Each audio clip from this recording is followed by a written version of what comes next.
Walang pahinga ang tambalang Kimchi at Paolo Avellino matapos ang matagumpay nilang World Tour concert. Dahil agad silang sasabak sa taping ng kanilang bagong serye pagbalik sa Pilipinas.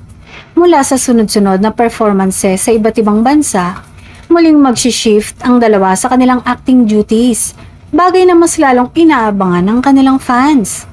Ipinakita ng Kim Pao Tandem ang kanilang matibay na chemistry sa entablado na inaasahang mas mapapalalim pa sa kanilang susunod na proyekto. Ayon sa mga ulat, halos wala ng pahinga ang dalawa dahil diretsong trabaho agad ang naghihintay sa kanila. Gayunpaman, hindi ito naging hadlang upang ipagpatuloy nila ang pagbibigay saya sa kanilang supporters na patuloy na sumusuporta sa kanilang tandem. Excited na ang kanilang fans sa panibagong serye lalo na't marami ang umaasang makakakita ng mas mature at kakaibang roles para kina Kim at Paolo. Bukod sa kilig, inaasahan ding mas mapapakita nila ang kanilang versatility bilang mga aktor sa susunod nilang proyekto na Kopino ng Prime.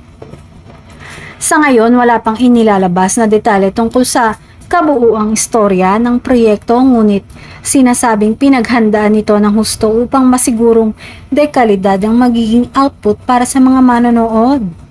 Sa kabila ng kanilang hectic schedule, nananatiling committed sina Kim at Paolo sa kanilang craft.